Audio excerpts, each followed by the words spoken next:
Hello friends, welcome to our channel. कल हमने CTET के लिए जो ईवीएस की एनसीईआरटी स्टार्ट की है क्लास थर्ड की, उसके 1 to 6 चैप्टर हमने प्रीवियस वीडियो में कल किए थे। आप लोग वहां से पढ़ लेना। अब हम आज स्टार्ट करते हैं 7 चैप्टर से। इसमें मैं आपको सब पढ़ाती हूँ जो बीच बीच में जो इम्पोर्टेंट है, जो आपके एग्ज़ाम में आते हैं, जहाँ से क्वेश्चन बनते हैं, वो आपको बताती हूँ। तो लेट्स स्टार्ट।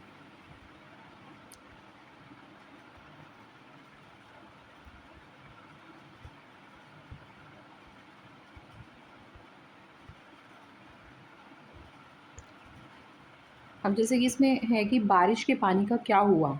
जब बारिश हुई तब बहुत सा पानी धरती पर गिरा। आइए पता करें कि वह सारा पानी कहाँ गया। अलग अलग तरह की सतहों पर वर्षा का पानी गिर रहा है। सोचिए कि इन अलग अलग सतहों पर इस पानी का क्या होता होगा।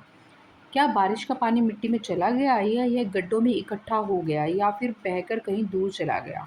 क्या आपने कभी देखा है कि किसी छोटी सी धारा या नदी में जाकर मिल गया। तो ये बारिश के पानी के रिगार्डिंग बात की जा रही है। क्या होता है जब बारिश रुक जाती है, सूरज निकल आता है, बारिश के सारे पानी का क्या होता है, इस बात का अनुमान लगाइए। जब मिट्टी बारिश का पानी सोख लेती है तो यह पानी धीरे धीरे भूमि के अंदर अंदर बहकर किसी धारा या तालाब में मिल जाता है। तो यहाँ से क्वेश्चन बन सकता है कि जो पानी बहता है बारिश का, वो क्या है, क्या होता है उसका। फिर जब बारिश रुक जाती है तो पानी सोख लेती है तो क्या होता है, वो पानी क्या होता है, किसी धारा या तालाब में मिल जाता है। कुछ पानी भूमि के नीचे चट्टानों और मिट्टी के बीच में इकट्ठा हो जाता है। यही भूमि के नीचे वाला पानी हमारे कुओं में आता है। तो कौन सा पानी हमारे कुओं में आता है, भूमि के नीचे वाला पानी जो होता है वो हमारे कुओं में आता है। धाराओं में बहता हुआ यह पानी जाकर नदियों में मिल जाता है। कहाँ मिलता है ये धाराओं में जो पानी बहता है, वो नदियों में मिल जाता है। बारिश का कुछ पानी गड्ढों में, कुछ तालाबों में, कुछ झीलों में, सागरों में और महासागरों में भी चला जाता है। उसके बाद है, अब हम पढ़ेंगे कि पानी क्या है। तो पानी जो है, पानी हमें आसमान से मिलने वाला एक अनमोल उपहार है। यह उपहार हमारे घरों में अलग अलग तरीक़ों से पहुंचता है। इस उपहार की देख रेख कैसे करते हैं, हम इसका भंडारण कैसे करते हैं, हम इस पानी का क्या करते हैं, आइए इसका पता करें। अब क्या है कि सूर्या और बरखा को अधिकतर अपने घर के नलों में ही पानी मिलता है। विद्यालयों में भी उन्हें नलों से ही पानी मिलता है। इन सभी नलों में पानी पाइपों के द्वारा पहुंचता है। इन पाइपों में पानी कहाँ से आता है। सूर्य और बरखा ने इन पाइपों के रास्ते को ध्यान से देखा। उन्हें पता चला कि छत पर एक टंकी है। अब वे जानने में उत्सुक हो गए हैं कि पानी पहले इस टंकी में कैसे आया। तो मतलब यही है कि ये तो एक जस्ट बात बताई हुई है कि वो पानी को देख रहे हैं कि पानी जो है वो कहाँ से आता है, पाइपों से आता है, टंकी में पानी कहाँ से आए। इट जस्ट और नॉर्मल टॉक, यहाँ से कोई क्वेश्चन नहीं है, लेकिन इससे आपको समझने में हेल्प मिलती है। अब जैसे कि ऐसे क्वेश्चन बन सकते हैं कि जल चक्र के बारे में तो पता है, आगे पढ़ेंगे हम। अभी बच्चों को केवल यही बताया जाए कि पक्की सतहों पर बरसात का पानी, पूछा जा सकता है कि पक्की सतहों पर बरसात का पानी सूरज की गर्मी से सूख जाता है। बरसात का वह पानी जिसे मिट्टी सोख लेती है वो बहुत महत्वपूर्ण होता है, क्योंकि यह हमारे पानी के स्रोतों को फिर से भर देता है और पेड़ पौधों के बढ़ाने में सहायता करता है। तो कौन सा पानी पेड़ पौधों को बढ़ाने में सहायता करता है, जिस बरसात के पानी को मिट्टी सोख लेती है।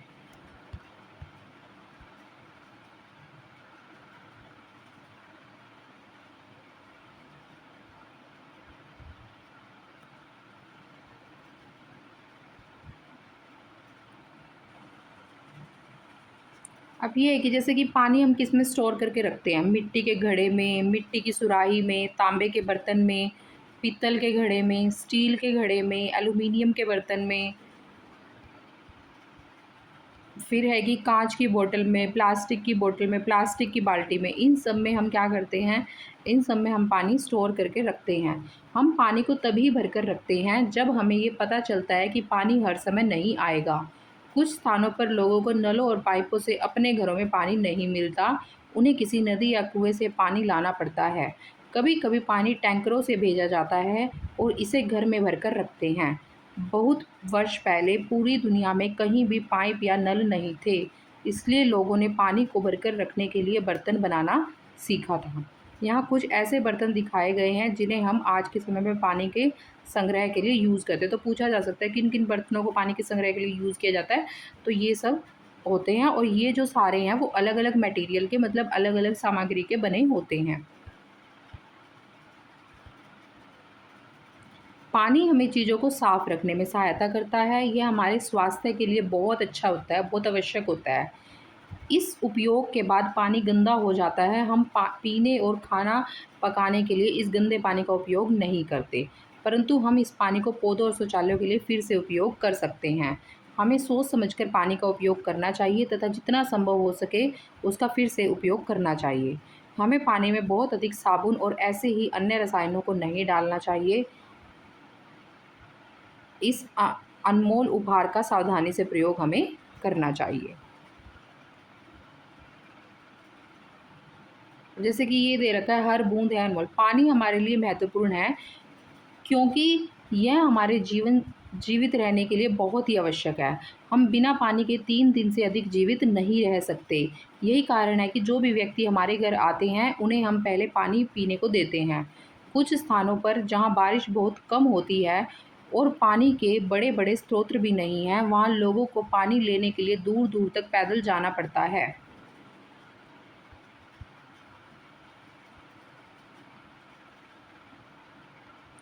जो भी आपके घर आए, आप उसे पानी के पीने के लिए साफ़ पानी दें।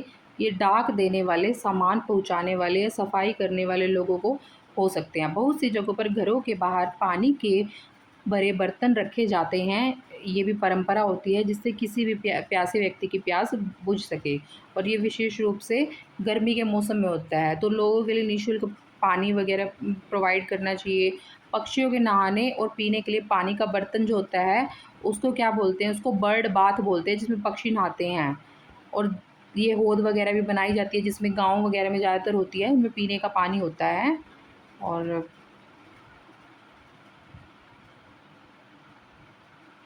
अब यही है कि यहाँ से आपको सिर्फ इस चैप्टर में ये बताया कि पानी बहुत कीमती उपहार है, तो पानी का हमें सोच समझ के यूज़ करना चाहिए। उसके बाद है कि बर्ड बाथ क्या होता है। बर्ड बाथ के लिए खुले बर्तन में पानी रखते हैं जो पक्षियों के पानी पीने और उन्हें ठंडक देने के लिए रखा जाता है। एक कम गहरा और चौड़ा बर्तन लेना चाहिए। पुराना बर्तन, मिट्टी के घड़े या निचला भाग या छोटी बाल्टी ले लो कोई भी, तो उससे हम बना सकते हैं। कंकड़ रखते हैं उसमें और कुछ छोटे छोटे कंकड़ पत्थर रख कर उसे ढालदार बनाकर उसे बना सकते हैं। साफ़ पानी भर के रख दें और सप्ताह में 2 बार किसी कड़े ब्रश से फिर उसको साफ़ कर दें ताकि उसमें काई वगैरह ना जमे। तो इस तरीके से ये तो नॉर्मल क्वेश्चन है। मतलब इस तरीके से। तो 7th क्लास की एनसीईआरटी में सिर्फ यही था, 3rd क्लास की जो ये है ईवीएस की, कि आपको मतलब पानी के रिगार्डिंग बात है कि पानी की कैसे सेव करना चाहिए। अब हम क्लास 8 का पढ़ेंगे। तो क्लास 8 का अब हम पढ़ रहे हैं। तो इसमें चैप्टर 8 है जो सॉरी चैप्टर 8 हम पढ़ रहे हैं। चैप्टर 8 जो है वो है हमारा भोजन। तो हमारा भोजन, अब भोजन के बारे में इसमें बात की जाएगी। तो इसमें है कि सबसे पहले तो यही यहाँ क्वेश्चन आ सकता है, इसमें से क्वेश्चन डेफिनेटली बन सकता है। ये आ गया मेन पॉइंट। छप्पन भोग एक विशेष प्रकार का भोजन है। इसे विशेष त्योहारों और शुभ अवसरों पर परिवार के सदस्यों, रिश्तेदारों, मित्रों और अतिथियों की आवभगत के लिए बनाया जाता है। इस भोग में 56 प्रकार के व्यंजन होते हैं और भोजन के 6 रसों का मिश्रण होता है। ये 6 रस होते हैं: मीठा, तीखा, कसैला, खट्टा, नमकीन और कड़वा। तो आपसे पूछा जा सकता है कि 56 भोग के गुण क्या-क्या होते हैं? आ जाता है ना क्वेश्चन, तो उनको ढूँढिए। तो 56 भोग एक विशेष प्रकार का भोजन होता है। विशेष त्योहारों पर, शुभ अवसरों पर परिवार के सदस्यों, रिश्तेदारों और मित्रों के लिए उनकी आवभगत करने के लिए बनाया जाता है। इस भोग में 56 प्रकार के व्यंजन होते हैं और भोजन के 6 रसों का मिश्रण होता है। 56 भोग में कितने रसों का मिश्रण होता है? 6 रसों का। मीठा भी होगा, तीखा भी होगा, कसैला भी होगा, खट्टा भी होगा, नमकीन भी होगा और कड़वा भी होगा। तो इन 6 रसों का इसमें मिश्रण होता है। अब जैसे एक स्टोरी है, इस स्टोरी में भी आपको पढ़ने से बहुत कुछ सीखने को मिलेगा। शरीनी कक्षा 3 में पढ़ती है। वह बहुत तेज़ दौड़ती है। कक्षा के सभी बच्चों से अधिक तेज़ दौड़ती थी। एक दिन विद्यालय में किसी खेल आयोजन के दौरान शरीनी एक धावक से मिली जो एक चैंपियन थी और उनसे बहुत सारे पदक उन्होंने जीते हुए थे। शरीनी ने उनसे पूछा, मैं तुम्हारी तरह कैसे दौड़ सकती हूँ और पदक जीत सकती हूँ? उस चैंपियन ने शरीरी को बताया कि यदि वह खूब अभ्यास करे और संतुलित भोजन खाए तो वह भी एक चैंपियन बन सकती है। शरीरी ने कहा, मैं बहुत अभ्यास करती हूँ लेकिन अक्सर बीमार हो जाती हूँ। चैंपियन ने पूछा, तुम क्या क्या खाती हो? शरीरी ने बताया, मुझे केवल चावल और आलू ही पसंद हैं। चैंपियन हंसी और बोली, शिरीन, तुम्हारा चावल और आलू खाना अच्छी बात है, पर तुम्हें स्वस्थ और ताकतवर शरीर के लिए और भी बहुत सी चीज़ें खानी चाहिए। तुम अलग अलग तरह के फल और सब्जियां खाओ।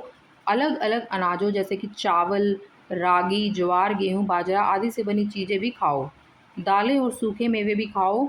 घर में बना हुआ भोजन हमारे खाने के लिए हमेशा अच्छा होता है।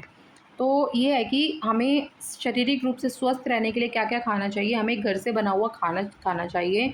हमें चावल, रागी, ज्वार, गेहूँ, बाजरा इन सब से बनी चीज़ें खानी चाहिए, दालें खानी चाहिए, सूखे मेवे खाने चाहिए और घर से बना हुआ भोजन करना चाहिए। उससे हम फिज़िकली फ़िट रहते हैं। तो जो शरीनी है, शरीनी ने चैंपियन की सलाह भी मानी।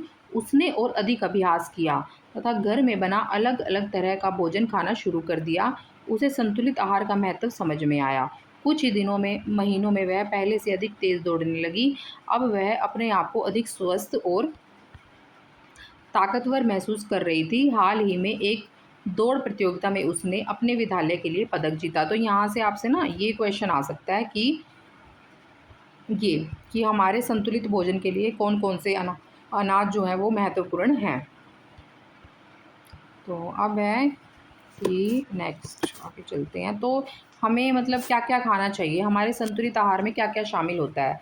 तो सब्जियाँ, सलाद, फल, मिठाइयाँ तो नहीं होती मे बी, चावल, दाल, रोटी, ठीक है? और भई दूध भी हमें पीना चाहिए, नाश्ता अच्छा करना चाहिए हमें। ये जो समोसे, ब्रेड पकोड़े ये सब नहीं खाने चाहिए। लस्सी, जूस, पनीर ये सब अच्छा होता है। उसके बाद है कि हमारे देश के विभिन्न भागों में तरह-तरह का स्वादिष्ट भोजन खाया जाता है। क्या आपने खाने की कुछ चीज़ों के बारे में केवल सुना है, किंतु अब तक उन्हें चखा नहीं है? आप अपने मित्रों और परिवार के कई जगहों पर घूमने गए होंगे। वह खाए जाने वाले तरह-तरह के भोजन भी देखे होंगे। हो सकता है कि आपको कोई जानने वाले देश के लिए किसी अन्य भाग में रहता हो और भोजन सभी जगह पे मतलब अलग-अलग तरह के होते हैं। तो यही बात है कि सभी जगह पे भोजन अलग-अलग तरह के होते हैं। ये नारियल पानी है, आम का रस है और आम पन्ना, संतरे का रस, नींबू पानी ये तो जस्ट नॉर्मल है। गर्मियों में मौसम गर्म होता है, हमें बहुत पसीना आता है। पसीना आने से हमारे शरीर में पानी निकलता है, इसलिए हम गर्मियों में खूब पानी, छाछ, नींबू पानी, आम पन्ना, गन्ने का रस, नारियल पानी पीते हैं। जब हम खेलते हैं या कोई मेहनत वाला काम करते हैं तो हमें पसीना आता है, इसलिए हमें बार-बार पानी पीते रहना चाहिए। दिन में हमें ज़्यादातर पानी पीना चाहिए बहुत बार, वो हमारे जीवित रहने के लिए और हमारे शरीर को स्वस्थ रखने के लिए ज़रूरी है।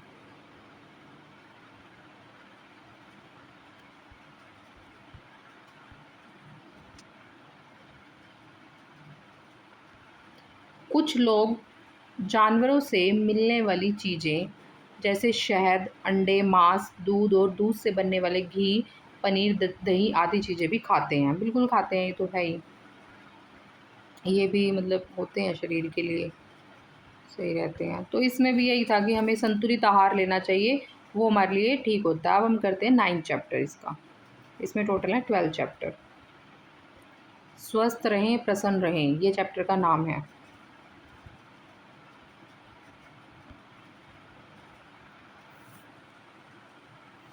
हमारे लिए हमारा स्वस्थ रहना और प्रसन्न रहना ये ज़रूरी है।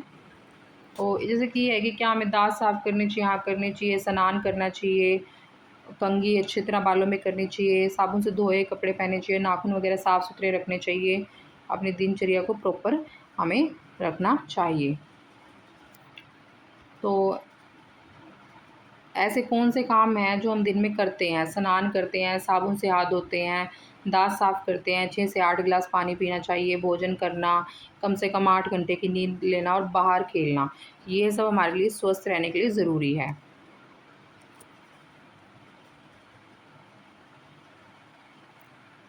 अब यहाँ पे एक स्टोरी है कि मोइना के दादाजी अपने दांतों की सफाई बबूल या नीम की दातुन से करते हैं। मोइना ने अपने दादाजी से पूछा, दादू आप हमारी तरह टूथब्रश का प्रयोग क्यों नहीं करते? दादू हंसे और बोले, असल में बात यह है, मैं प्रतिदिन पास ही के पेड़ से ताज़ी दातुन तोड़ता हूँ, उस दातुन के सिरे को चबाता हूँ जिससे कि वह ब्रश जैसी बन जाती है।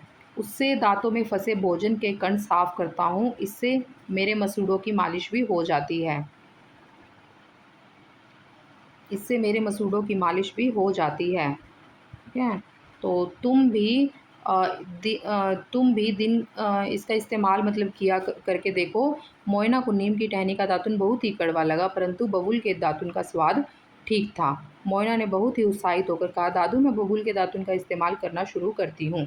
तो नीम का दातुन और बबूल का दातुन, ठीक है, नीम का दातुन और बबूल का दातुन, यहाँ से क्वेश्चन बनता है कि ये बेस्ट होते हैं हमारे दांतों के लिए। तो क्वेश्चन बनता है तो ये बेस्ट होते हैं हमारे दांतों के लिए। और नीम का दातुन जो है वो थोड़ा कड़वा होता है और बबूल का दातुन जो है वो थोड़ा नॉर्मल, उसका नॉर्मल रहता है। तो इस तरीके से ये इम्पोर्टेंट होते हैं। अब ये है, यहाँ से क्वेश्चन बन जाता है, ये क्वेश्चन आपका यहाँ से बन सकता है। दांतों को ब्रश करने का यह आधुनिक तरीका दांत साफ करने के पुराने भारतीय तरीके से विकसित हुआ है, जिसमें दांतों को साफ करने के लिए नीम, बबूल और करंज जैसे पेड़ों की टहनियों को दातुन बनाकर उपयोग में लाया जाता था। तो यहाँ से क्या क्वेश्चन बन सकता है? इसमें बन सकता है कि दांतों को साफ करने के लिए कौन कौन सी हम चीज़ यूज़ करते थे? तो नीम, बबूल और करंज जैसे पेड़ों की टहनियों को दातुन बनाकर हम यूज़ कर सकते हैं। ये क्वेश्चन बन सकता है यहाँ से। उसके बाद नेक्स्ट है, संतरे और नींबू के छिलकों से घर की सफाई के गोल क्लीनर बनाना। वो कैसे बनाते हैं? रसोई घर और स्नान घर में स्थित तथा फर्नीचरों की सफाई और धूल मिट्टी कीटाणुओं को हटाने के लिए तरह तरह की सफाई करने वाली वस्तुओं का उपयोग किया जाता है। आपके घर में इसके लिए किस तरह की चीज़ों का उपयोग करते हैं, पता लगाएं। आप स्वयं भी एक ऐसे सफाई का घोल बना सकते हैं जिससे पर्यावरण को कोई नुकसान नहीं होगा। तो 8 से 12 संतरे या नींबू के छिलके जो कम से कम आधा लीटर के किसी पारदर्शी डिब्बे में भरे भरे जा सकें। 10 साबुत लौंग या 2-3 तेज पत्ते, 2 प्याले सफ़ेद सिरके के। इन सबको मिलाकर डिब्बे को कम से कम 2 सप्ताह के लिए रख दें और जहाँ धूप आती हो वहाँ रखें। तो फिर इस चीज़ से हम घर की सफाई कर सकते हैं। तो ये भी उपयोगी होता है।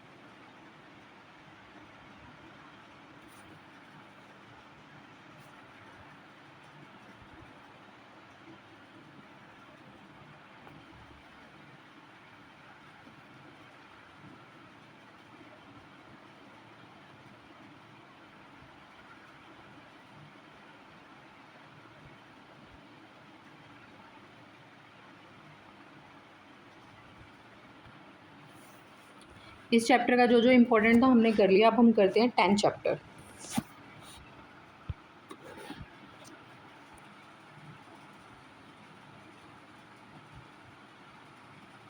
10th चैप्टर है वस्तुओं की दुनिया।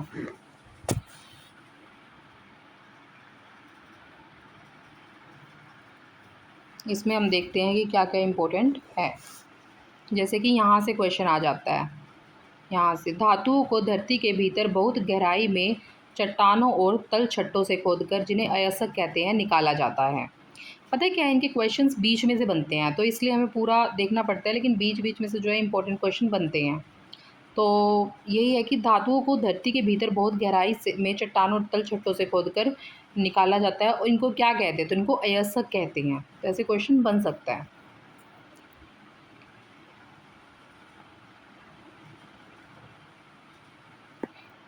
जैसे कि मिश्रित धातुएं क्या होती हैं? वो 2 या 2 से अधिक धातुओं का मिश्रण होती हैं।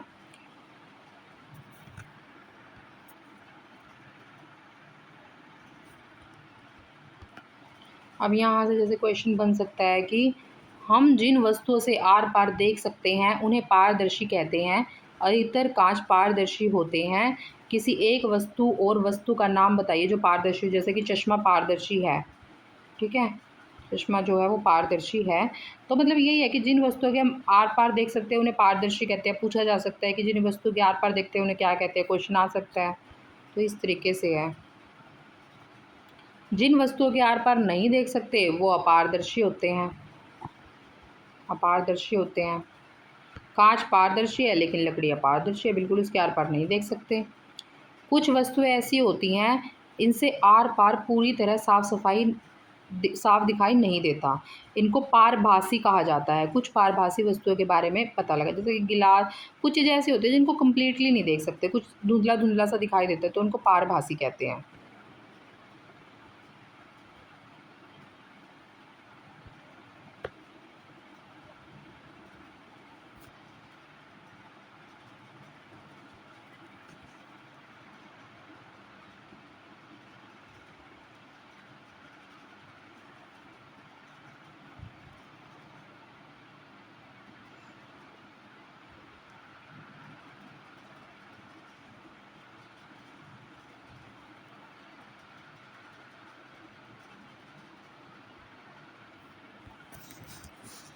अब जैसे यहाँ से है, खुशी ने बेमेल जोड़ियों में बड़े मेज से लिखा, दीवारें पानी से नहीं बन सकती।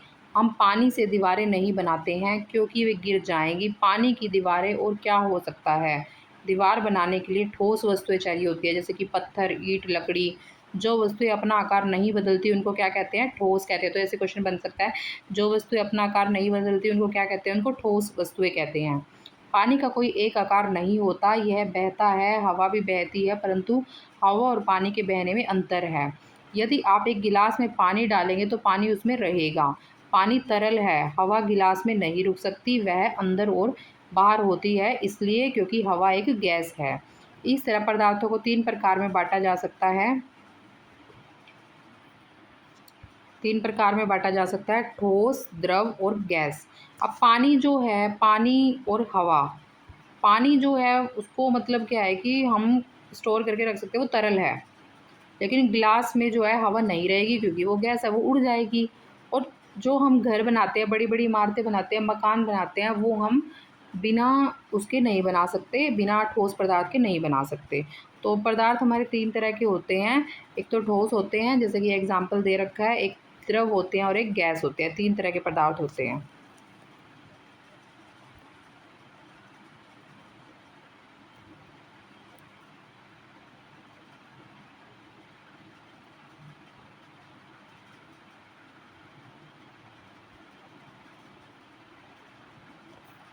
यहाँ पे भी कुछ इंपॉर्टेंट है, इनसे क्वेश्चन बन जाता है कई बार।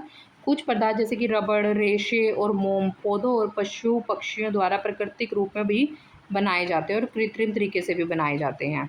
जैसे कि मधुमक्खियाँ अपने छत्ते के लिए मोम बनाती है, परंतु इसी तरह से मोम पेट्रोलियम से भी बनाया जा सकता है। तो पेट्रोलियम एक प्रकार का तरल पदार्थ है जो धरती के नीचे बहुत ही गहराई में मिलता है। पेट्रोल, डीजल, केरोसिन आदि सब पेट्रोलियम से बने होते हैं। पेट्रोलियम आधारित पदार्थ जैसे कि पेट्रोल, प्लास्टिक, रबड़ या पैराफिन, मोम आदि गैर बायोडिग्रेडेबल कचरा पैदा करते हैं।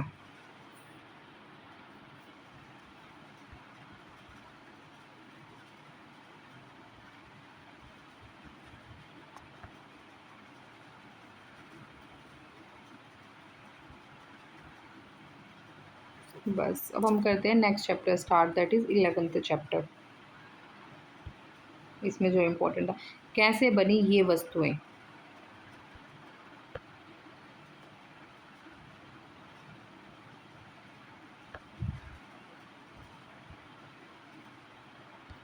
पढ़ते हैं।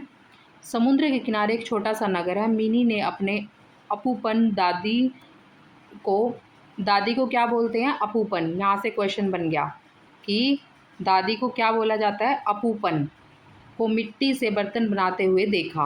वे मिट्टी से आवश्यकता अनुसार पानी डालकर उसे गीला करते हैं, जिससे बर्तन बनाने के लिए मिट्टी ना तो बहुत गीली और ना ही बहुत सूखी। फिर वे मिट्टी को अच्छी तरह से सानते हैं। इसके बाद वे मिट्टी के पत्थर के चाक पर रखते हैं और फिर चाक को घुमाते हुए मिट्टी को बर्तन का आकार देते हैं। तो यहाँ से एक क्वेश्चन बन रहा है कि आ जाता है कि दादी जी को क्या कहा जाता है। तो ऑप्शन में आपको अपूपम दिया होगा, तो अपूपन बोला जाता है। जब बर्तन सूख जाते हैं तब अम्मू। अब यहाँ से भी क्वेश्चन बन जाता है कि माँ को दूसरी भाषा में अम्मू भी बोला जाता है। तो उन बर्तनों को एक बड़ी सी भट्टी में रख देती है। भट्टी में बहुत तेज आग सुलगती रहती है। बर्तन बनने के बाद उन्हें धूप में सूखने के लिए रख दिया जाता है। इस भट्टी में बर्तन पककर पक्का हो जाता है। तो बर्तन पककर किस में पक्का होता है, भट्टी में। और बर्तन उपयोग के लिए आते तो अपूपम जो उसकी दादी थी, अपूपन किसको बोलते हैं? दादी को बोलते हैं। और जो अम्मू थी सो माँ को बोलते हैं। और जो परिवार के कुछ सदस्य हैं बर्तनों को सुंदर बनाने के लिए नमूने। तो ये स्टोरी आपको इसलिए पढ़ाई गई है कि भाई जो आपसे पूछा जा सकता है ये क्वेश्चन कि दादी को क्या बोला जाता है? अपूपन बोला जाता है। और मम्मी को मतलब माँ जो होती है उसको अम्मू भी बोला जाता है।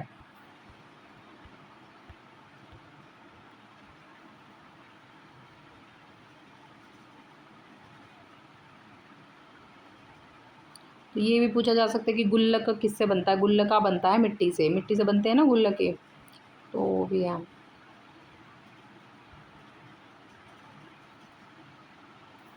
अब क्या है कि चिकनी मिट्टी से बर्तन बनते हैं, कंकर पत्थर रेत सूखी पत्तियाँ पौधों के कई और भाग हो सकते हैं, छलनी की सहायता से उन्हें अलग करना पड़ता है। फिर खुले बर्तन में पानी डालकर उसमें मिट्टी भिगोनी पड़ती है और अतिरिक्त पानी फिर ऊपर आ जाएगा, उसको फेंक दें, फिर उससे गोले गोले के आकार देने पड़ते हैं। इस तरह से एक प्रोसेस होता है, फिर उससे हम बना सकते हैं। प्रकृति में नमूने। प्रकृति में चारों ओर तरह तरह के नमूने देखने को मिलते हैं। वे चाहे तेंदुए के शरीर पर बने हों, धब्बे हों या फिर गिलहरी के शरीर पर धारियाँ। तो यहाँ से आपसे पूछा जा सकता है कि जो तेंदुआ होता है उसके शरीर पर धब्बे होते हैं और गिलहरी के शरीर पर धारियाँ होती हैं। बहुत से कलाकार अपने बर्तनों पर तरह तरह के नमूने बनाने के लिए प्रकृति के इन्हीं नमूनों से सीखते हैं। प्रकृति से तरह तरह की आकृतियाँ और रंगों को देखकर नमूने बनाए जाते हैं। आपने अपने आसपास पेड़ पौधे और पशु पक्षियों पर तरह तरह के नमूने देखे होंगे, मतलब कि हम मिट्टी से बना सकते हैं। तो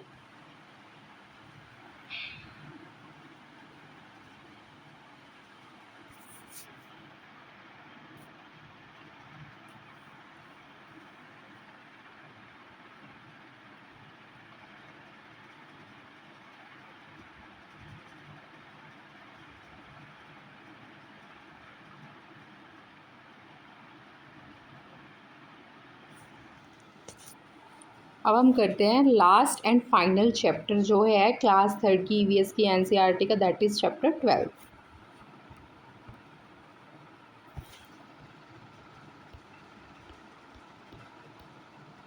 क्या और कैसे करें इसका? तो जो राष्ट्रीय स्वच्छता दिवस है वो कब बनाया जाता है? देखो यहाँ से भी क्वेश्चन बन रहा है। राष्ट्रीय स्वच्छता दिवस कब बनाया जाता है? 30 जनवरी को बनाया जाता है। स्वच्छ भारत मिशन भी उसी दिन मतलब हुआ था। सो यही छोटे छोटे बीच में से आपको क्वेश्चन बन जाते हैं।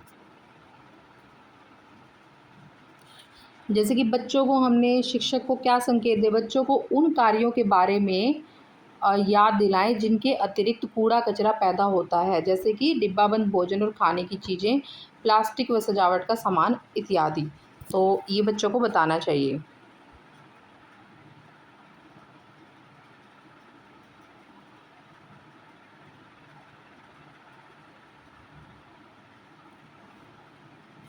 अब है कि कचरे का प्रबंधन, हमें कचरे का प्रबंधन सीखना चाहिए क्योंकि डेली रूटीन में हमें अपने बहुत सारे आसपास जो है वो कचरा दिखाई देता है। कचरे का प्रबंधन हम पर निर्भर करता है। हम में से प्रत्येक को अपने घर से निकले कचरे का प्रबंधन करना सीखना होगा।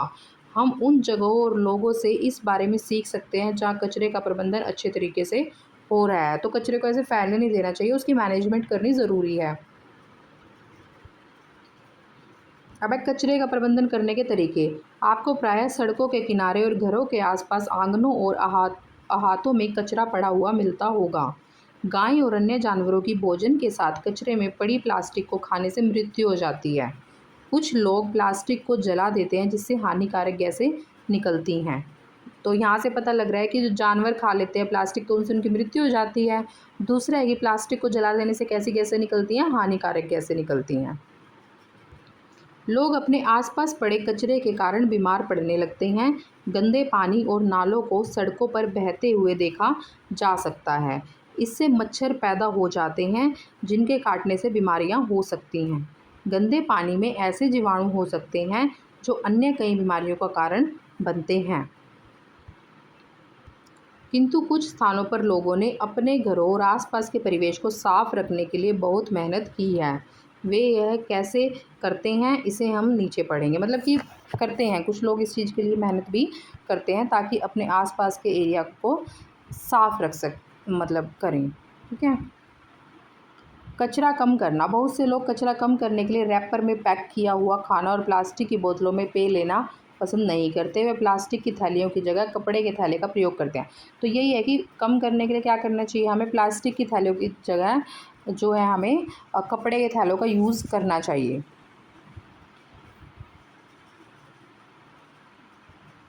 अपने जो पुराने पुस्तकें हैं, किताबें हैं, वो ज़रूरतमंद को हम दे सकते हैं और इस तरीके से हम स्वच्छता अभियान का हिस्सा भी बन सकते हैं। हम जितनी अधिक वस्तुएं खरीदते हैं उतनी ही अधिक वस्तुएं हम फेंकते भी हैं। इससे और अधिक कचरा पैदा होता है। हमें वही वस्तुएं खरीदनी चाहिए जिनकी हमें ज़रूरत हो और उनका तब तक उपयोग करना चाहिए जब तक कि वे उपयोग के लायक हो। तो इस तरीके से कचरे से बचा जा सकता है। अब पुनः उपयोग करना कचरा कम करने के लिए एक और महत्वपूर्ण काम जो बहुत से लोगों करते हैं, वस्तुओं का पुनः उपयोग करना। हमारे दादा दादी नाना नानी कभी भी पुराने कपड़े नहीं फेंकते थे। वे पुरानी साड़ियों से रजाइयाँ और पुराने कपड़ों से थैले बनाते थे।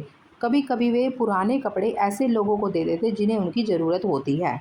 तो यहाँ से भी क्वेश्चन बन सकता है कि पुराने लोग जो हैं पुराने कपड़ों से क्या बनाते थे, रजाइयाँ वगैरह बनाते थे। उसके बाद है पुराने अखबार और पुराने कपड़ों का उपयोग उपहार लपेटने में किया जा सकता है। तो पुराने अखबार और पुराने कपड़ों का प्रयोग कहाँ पे किया जा सकता है, उपहार को लपेटने में। यह पर्यावरण के अनुकूल है और इससे हम अपने संसाधनों की बचत भी कर सकेंगे। इस प्रकार के नवीन तरीकों से कचरा तो कम होगा ही, साथ ही यह उस व्यक्ति से जुड़ाव का भाव भी विकसित करेगा।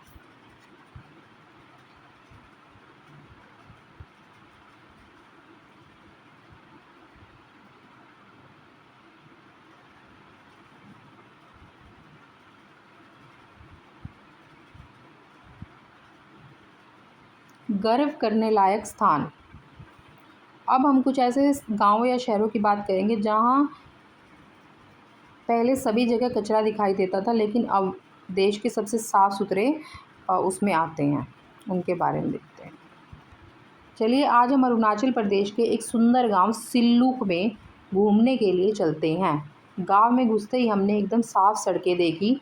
सड़कों के किनारे, कोनों में या खुली जगहों पर कोई कूड़ा नहीं था। तो क्वेश्चन आ सकता है कि जो सिल्लूक गांव कहाँ पे है, अरुणाचल प्रदेश में है और ये वहाँ का सुंदर गांव है। तो आसपास बहुत से पेड़ लगे थे जिससे ऐसा लगा जैसे हम किसी बगीचे में घूम रहे हैं। इस गांव को सबसे अच्छे तरीके से अपने कचरे का प्रबंधन करने के लिए पुरस्कार भी मिला। इसे कचरा मुक्त गांव कहा जाता है। तो क्वेश्चन बन सकता है कि कचरा मुक्त गांव किसे कहा जाता है। अरुणाचल प्रदेश का सिल्लूक गांव है जिसको कचरा मुक्त गांव भी कहा जाता है। सिल्लूक की ही तरह हमारे देश में और भी बहुत सारे गांव हैं जो अपने बेहतरीन कचरा प्रबंधन के लिए जाने जाते हैं। ऐसा ही एक गांव छोटा नरेना है जो देश का पहला कचरा मुक्त गांव है। तो ये पूछा जा सकता है कि देश का पहला कचरा मुक्त गांव कौन सा है। तो छोटा नरेना गांव जो है, छोटा नरेना गांव देश का पहला कचरा मुक्त गांव है।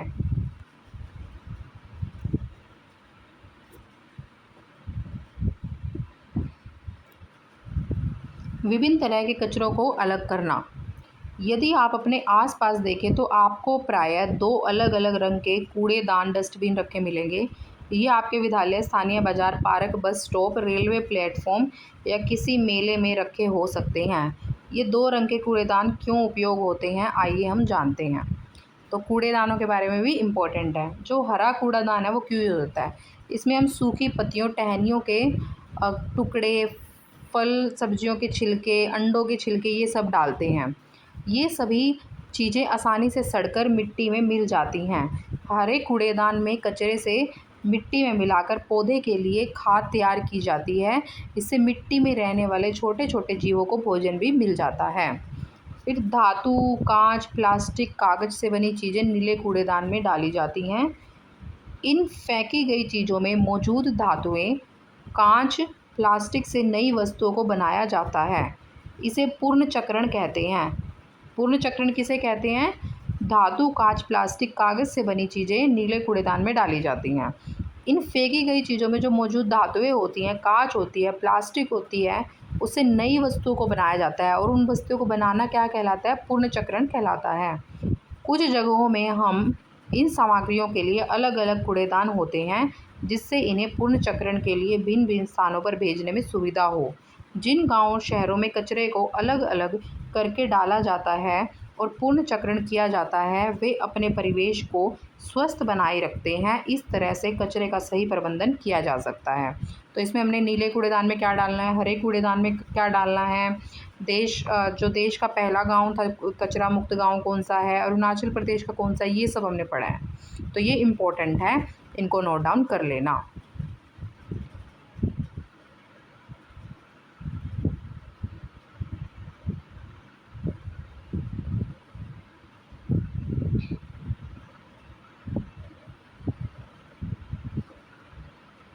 अब नेक्स्ट है, जब आप राष्ट्रीय स्वच्छता दिवस 30 जनवरी को मनाते हैं, कब मनाते हैं? 30 जनवरी को। यहाँ से ये क्लियर हो रहा है। तो हमारा उद्देश्य है अधिक से बच्चे बर्बाद ना करें। तो यही है कि क्या उद्देश्य है स्वच्छता दिवस बनाने का? अधिक से बच्चे बर्बाद ना करें, ये उद्देश्य है। ये पूछे जा सकते हैं, छोटे-छोटे पॉइंट्स ही आपको एग्ज़ाम में देखने को मिलते हैं।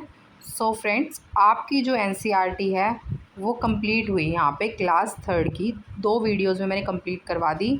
आप अच्छे से यहाँ से अपनी एनसीईआरटी जो है कंप्लीट करें। ईवीएस आपकी क्लास 3rd की डन हो चुकी है। आपका सीटेट या कोई भी टेट का एग्ज़ाम है उसमें आपको बहुत हेल्पफुल होगी।